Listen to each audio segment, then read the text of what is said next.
Hey guys, what's going on? Welcome back. And if you hear my son in the background, he is playing over here.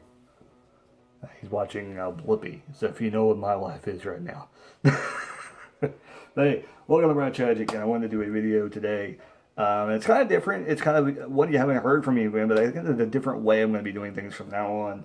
I reviewed albums in the past, and I talked about track by track by track, and I like doing that. But let's be honest, we're not all like that. We pick up a CD, we see what songs are good, and we decide whether we're going to hold on to it or not. That's pretty much what I think pretty much everybody does in the past. Now, I don't know, lately it's a little bit of a track thing. You download songs on your phone. That's kind of how you do it, I think, nowadays. But I'm kind of still living in the past. I'm an old fogey. I turned 37 this year.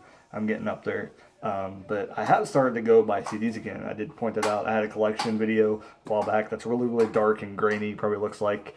So sorry about that. But the videos are going to start to come a little bit better. Maybe when he's watching Blippi or something, I'll turn the camera on in the kitchen. I'm actually just cleaning up the dishes in here, and actually was just checking out Limp Bizkit's Significant Other, checking out some songs from that album. And it kind of occurred to me I need to stop doing this bull crap about listening to every single track of some of these albums I've heard before. So let's get right into it, and let's talk about Limp Bizkit's Significant Other. So I had to give you the backstory. I had to kind of, I probably did it in the first album too. And I gave you a track by track on the first album. But then their second album, this was a very, very heavy time for nu metal.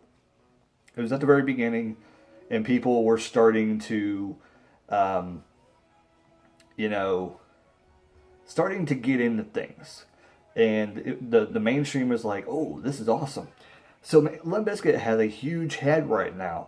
And they decided to, without a doubt, they started to know that, hey, we're going to make a lot of money off of this. So they started to get a little bit more mainstream sound. They kind of lost their edge pretty good. On the CD, there is some heavier songs. But for the most part, you didn't really see anything from them that was at the same level of $3 Bill Y'all. They left it behind with the first album, which is kind of a disappointing thing. In later albums, they kind of come back to it because, their fans pretty much abandoned them after they heard the second album. I mean, some of them stuck around just to see what they were going to come out with next. And boy, were they disappointed. And we'll talk about that in another video. But was I disappointed? I kind of was. But like I said, we'll do that in another video. That is Significant Other. So Significant Other pretty much had three songs, in my opinion, that was really, really good. The first one, I have to talk about it first, is Nookie. Nookie was good. It was an okay song. It was probably one of their best songs on this album. Not their best song on this album. The most popular song on this album, aside from Break Stuff. But Nookie, I never really liked to play it a lot. So I will include it on here, but really it's not my cup of tea, but a lot of people probably would. The second song is Break Stuff. Break Stuff is probably one of the most memorable songs off this album that people just do not forget. It's actually a really good song. You still hear it today in videos and shows videos and shows and things like that. And people still, I think, remember back to it. And the other song I think I like on this is In Together Now with, I believe, Method Man. I could be wrong. I think Method Man. Try not to sound racist right now. I'm not sure in this time period. I think it was. I think Fred Durst and Method Man was doing things at the time. Being friendly and things like that. I don't know what the relationship is now. I'd be probably surprised to see if it's still intact because a lot of people in the music business, they get jaded.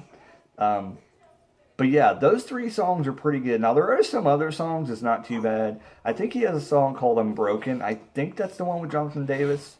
I thought I heard Jonathan Davis on there when I listened to a clip. There's also another one where I think it says something like Show Me What You Got or something like that. It's not too bad. I remember hearing that. I think that's one of the ones I liked a lot. As far as it goes, that's pretty much it. Like, this CD was, I think the first opening track, Just Like You, I think that's what it was called. Like I said, I didn't write anything down. This is just coming out. I listened to it and I'm talking. That's all I'm doing. But I think it was pretty good. It was okay. It was a pretty good song, I think. But other than that, this is probably one of those 50-50 albums, or probably a little less, that you pick up, that I picked up back in the day. I remember buying it when it first came out and being very solely disappointed in what I purchased. I think I liked it the first couple of days I got it, but then after that, I kind of fell off for me, and I never really listened to it that much.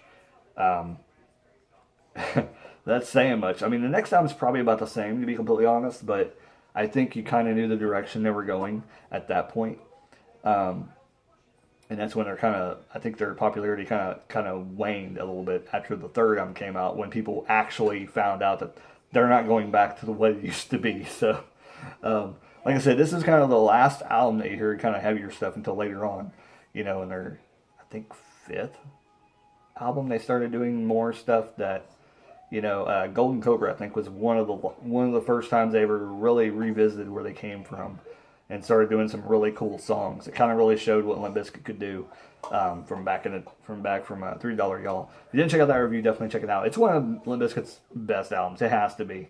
I don't think I've heard an album from Limp Bizkit so far that matched their original debut album. And it's probably because they had all that time to create that first album, and that's the way a lot of bands are. It's hard to create that first album again because you had all the time in the world to create that. And then once you get signed to a label, you have a certain amount of time. They probably crack on you to get the labels done, the label done, or the songs done, and everything like that. So, I don't know. I think it's hard for the music business nowadays. But yeah, Limp Bizkit's Significant Other.